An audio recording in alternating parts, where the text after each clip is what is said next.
Well, we'll count the 6-on-5 as a power play goal because it is, and it's an odd man goal, so we like that one. We'll take it.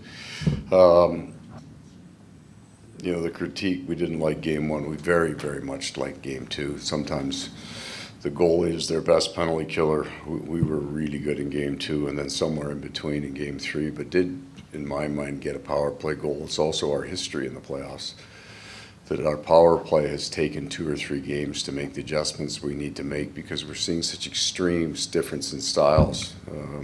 From Carolina to Vegas is opposite ends of the spectrum in terms of pressure and opportunity. So it'll be something that I don't want to use the word address like it's all messed up and we got to fix this problem. It's an area of growth for us. That's the way we've looked at all the things that we need to get better at. So we're going to work on a little bit from a video point of view today and tomorrow and continue to get better at it.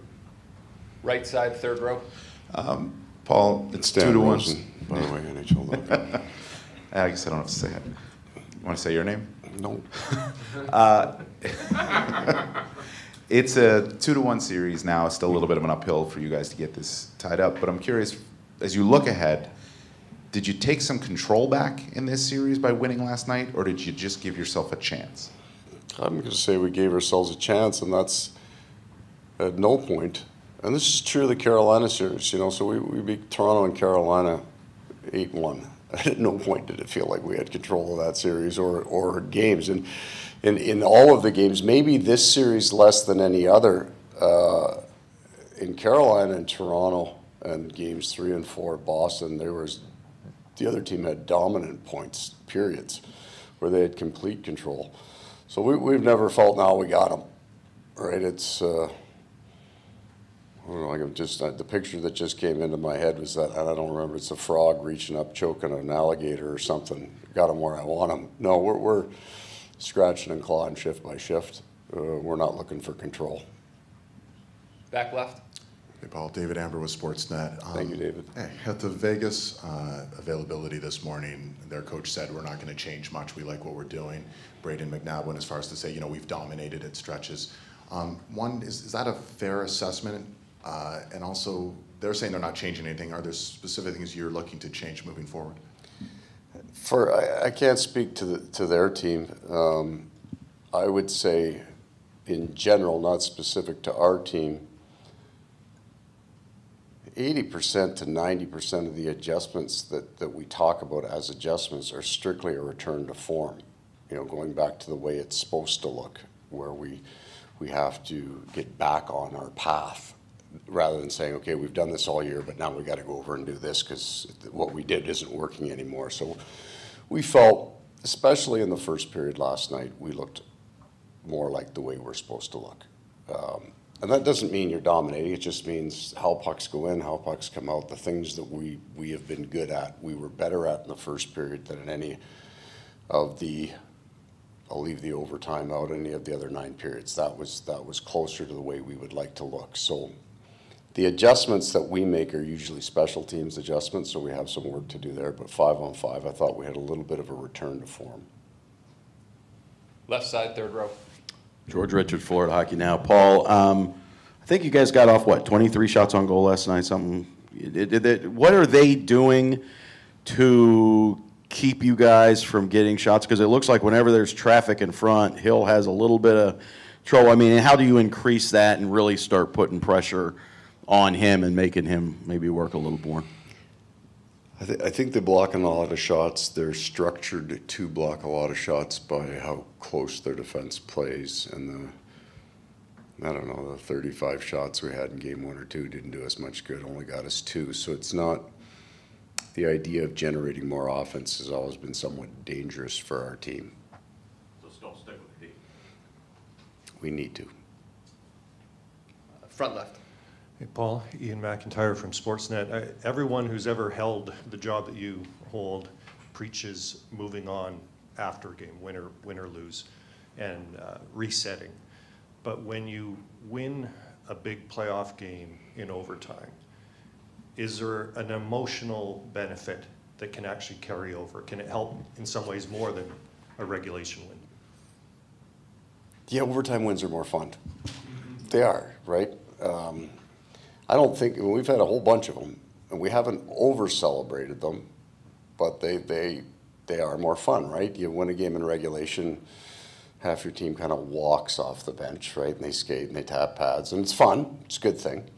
But we're not coming in to the playoffs this year with that, hey, we play our game, yeah, we won, let's keep it even keel because that's how good we are. We'll just, we allow ourselves to enjoy the overtime wins. We just don't celebrate it the next day very much, but everybody came back in a good mood.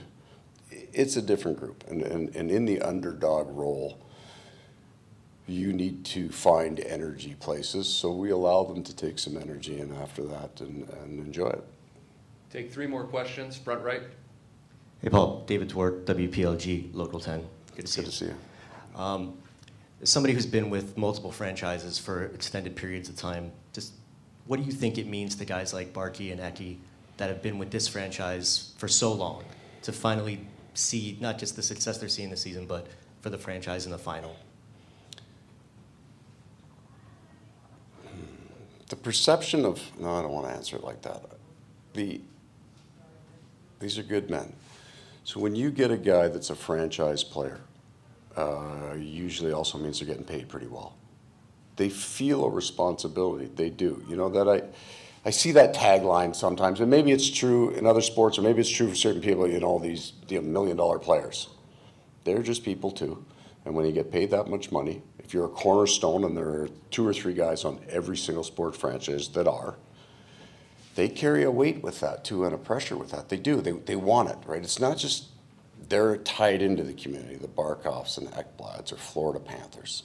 And it's a little bit of a give back, right? Because they got paid and they worked their butts off, and they've tried to, they want the fans to be proud of them, and now their team is at a place where their fans can truly enjoy it. It's a little bit of a give back, a thank you. I've been here for a while. We haven't made, got that far, but I'm a Florida Panther and I'm proud of it. There's a big part of it. There's a big give back to the fans saying, thank you. You've supported me as kind of the captain of the face of the franchise. He gets lots of cheers, and why wouldn't he? And gets the standing ovation, and he should, because they're great players. But you need to be able to give something back to your fans, and last night was a real nice give back to the fans, right? The first Stanley Cup Final win, and first in this building. Everybody had a great time. That's what sports is all about in a lot of ways. It's that fan experience. So the players feel the weight of the responsibility, and they also should feel proud of themselves for a pretty nice gift to the fans.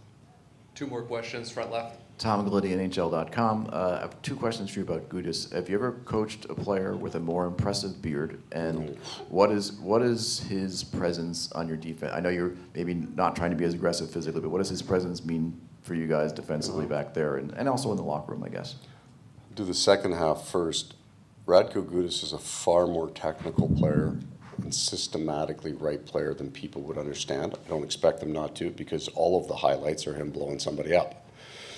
And that's fun to watch. So why wouldn't you? But if you watch his game, you understand the systems that we're running, he just doesn't make a lot of mistakes. It's part of the reason why Josh Mahura, comes off waivers and doesn't come out of the lineup again. He's a wonderfully consistent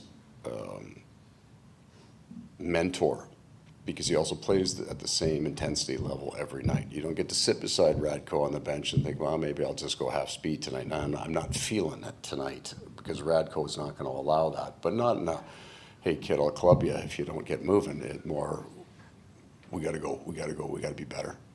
So he has this very strong technical play, but also very strong personality. The beard, there's a debate, right? If you're into red beards, Mark Stahl is pretty impressive right now. I think that he's up there. But Radko's beard actually is part of him hitting. He has weights tied into the beard. His beard weighs 103 pounds. You guys didn't know that. I'm not even sure if that's legal. But there's probably a chance now the refs are going through his beard before. They fix the net. They come over and see what's in the beard. It's like a baseball when they're searching. Exactly what I was thinking. Last question, front left. You can tell it's 12 hours between our last meeting. There's really nothing that's happened. Right? Emily Benjamin, NHL.com, and it's so nice to see you again. Thank you. You talked about the emotional lift that those OT wins can give you. Why and how is this team able to do that over and over? I think overtime is a fun place for us because we have to scratch and claw to get it to overtime. We've had a couple of games get away from us where we had the lead. They tied it late and it went into overtime. Sometimes you can have that can be tough for you. But most of them we've tied it late or earlier in the period. And we've got, I think, probably 8 wins now where the other team scored 2 goals or less. So we're playing tight games. And I feel anyway, maybe this is the coach's perspective, if you can get a game to overtime, in some ways your work is done. You were right. It's not like 7-7 going into overtime, right? It's a tight game, so for our team to get it there, a whole bunch of things had to happen. Your goaltender had to be good. You had to play your ass off. You had to block shots. It wasn't pretty. They had chances. You made the most of yours. Now you get to a point where it's fun. That's the feeling that I have on the bench from them. They're looking forward to it, right? They're in the room between the third and overtime chirping who gets to score the goal.